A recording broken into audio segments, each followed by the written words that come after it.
Yes, this is our standard jingle for our UPC podcast, first time live. Now UPC Insights, welcome everyone to our first live session of this series. We have started, I think, almost 2 years ago, very early in the days of the UPC. My name is Tilman Pfrang. I'm UPC representative, as is Jasper Werhahn, my fellow Meissner Bolte colleague and also UPC representative, of course. And well, yeah, so far for an introduction. First question. Jasper, would you say the UPC is a patentee-friendly court? That's the most obvious question you can ask about the UPC, I think, nowadays. This is what they advertise with heavily, as you all know. So the answer is, I guess, somewhat of a mixed bag.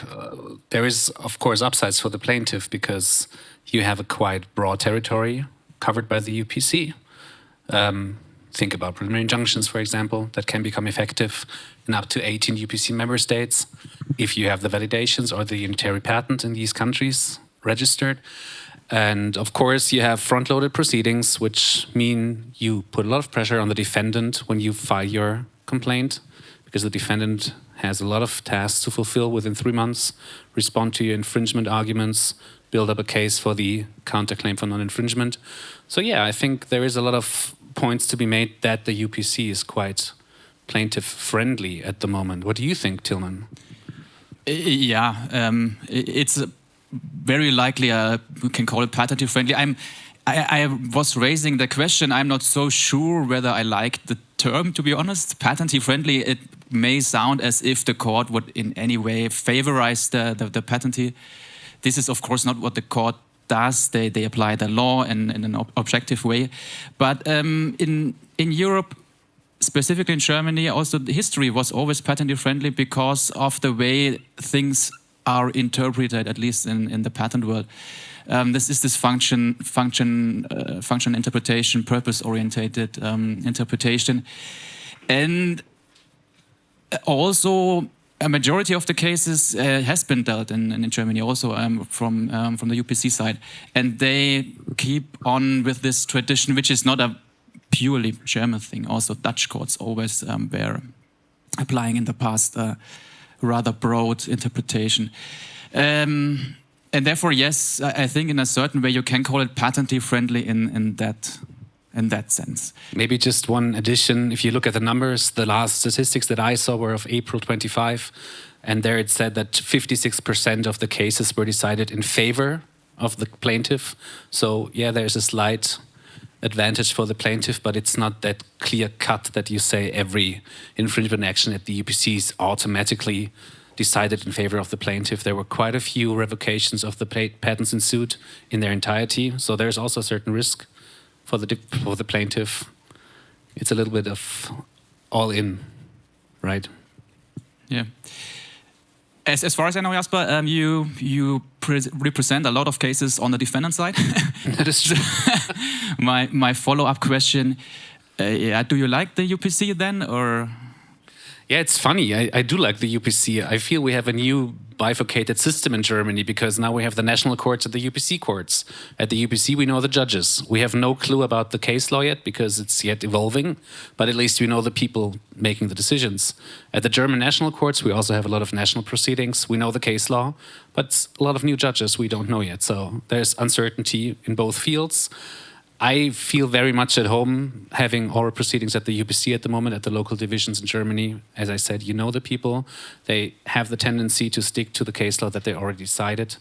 From the defendant side, because that's what you asked, I have a lot of cases defending the defendant. And as I said, there's a lot of time pressure on you when you receive the complaint. Usually the client doesn't give it to you within the first 24 hours. Usually they tell you, well, yeah, this has been served on us 3 weeks ago, so the clock is already ticking. But what I really like about the defendant's side is you also have the counterblow, of course, with your response to the statement of complaint. You file the counterclaim for revocation, presenting your nullity arguments, and then the plaintiff has 2 months to build his full defense case all the auxiliary requests, all the fallback positions, everything has to be on the table within 2 months. So also on the defendant side, there's a lot of fun and waiting to see how the plaintiff reacts under time pressure. I would agree. The position of the defendant is not so weak as it may sound if you call it patent-friendly court or so. And it's improvement from a defendant's perspective, of course, against the German traditional system, where we normally had oral hearing in the infringement proceedings, maybe after 1 year or so, and then had either a decision or had to wait for the Federal Patent Court to decide on the revocation action even 2 years later. So this gap between decisions is not an issue at the UPC, even if there is room for such kind of abstraction or bifurcation, but very rarely applied. So again, also at the UPC, it would be possible that the local division decides on infringement before a decision on revocation is made by the central division, for example, if they refer the case to the central division. But this is rarely done. I think there's one case from the Mannheim local division where it was done. So from a defendant's perspective, also, it's a good court. I mean, it's a quick court. It's normally deciding within 12 months what we have anticipated a bit that, well, with more and more cases, busy divisions now take more like 15 or 16 months. But you, from both sides, you have very early legal certainty. And maybe another aspect we have not so much talked about, you have mentioned the injunction claim too. At the UPC, the rule is if there is infringement found, an injunction claim is granted. So you cannot hope that for any economic arguments, because you say, well, enforcing the injunction claim would have such a huge damage and the advantage for the patentee is so minor. Forget it.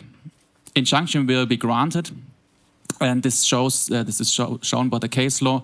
There's one extreme exception for the moment. It was not even about the injunction claim. It was about recall and destruction. And there they said, well, there we have specific medical devices, in that case, was the so-called XL devices. And they were scheduled for delivery to individualized patients. So, and there they said, well, we cannot recall and have them destruct. But this is the only example you for the moment, at least I found. Maybe there are others.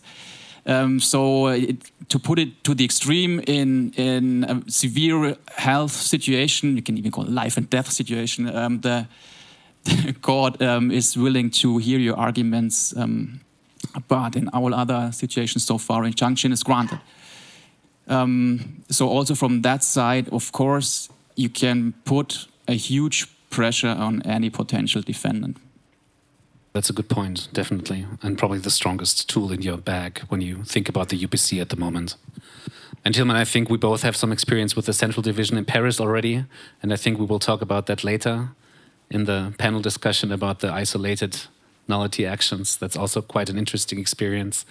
But so far, it's quite the ride, actually. It's nice to see how the case law slowly develops, that even though in the beginning it seemed like the German judges were willing to adopt a very unique way concerning validity of the patents, that they slowly start moving towards the EPO actually to create some legal certainty, also for the UPC member states that may be outside of Germany because they're not used to the German system. What is your impression on the case law, Tilman? Is it diverging or is it harmonizing? I see a strong element of harmonization in the last 6 months specifically. At the beginning, it wasn't so clear for me. Even before the UPC started, it was even less clear, of course. But the early decisions, Central Division Paris, for example, when they more or less refused to apply the problem and solution approach of the EPO.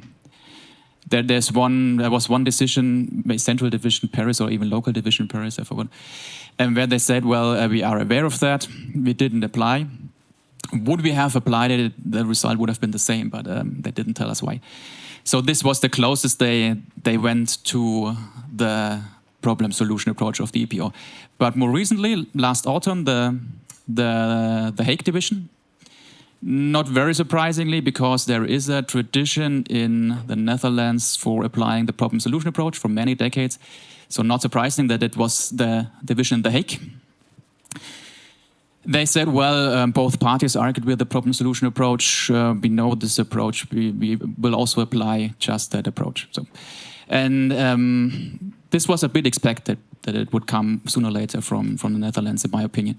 More surprisingly, this was strongly endorsed by the local division here in Munich, where they went even further than the local division in The Hague and said, well, we do not even just apply the problem solution approach, we do apply it, but for the specific reason that we would like to further harmonize with the European Patent Office. This is, for us, an argument as such. We want harmonization. And therefore, they said, even in a head note decision, for me, very surprisingly, I must admit, in a head note, this is the approach the panel shall apply. Shall.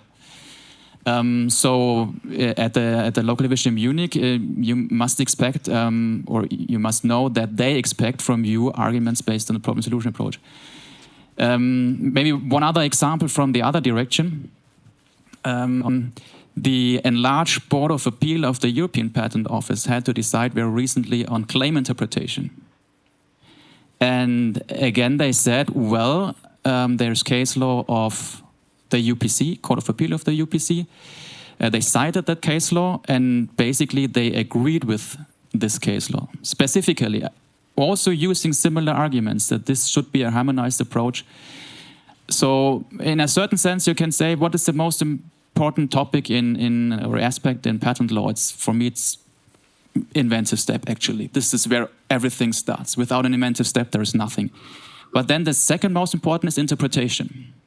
And for inventive step and interpretation of the claim, we have now more or less full harmonization, in my opinion.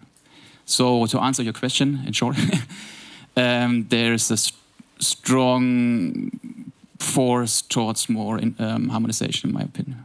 Yeah, I would agree, and I think that's quite reassuring because it will be very difficult to handle all these different judicial bodies in Europe when they all go in different directions. So I think from the practitioner's perspective, it's quite positive to note that both the EPO, but also the UPC, with their sometimes very specific characters in the local divisions, tend to move in the same direction. And I'm really looking forward to what is there yet to come and what the Court of Appeal will decide next.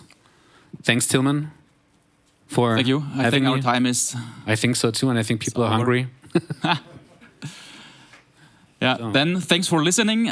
Also to the future audience, listening to the recorder. And see you next time in a month, or listening in a month. Thank you.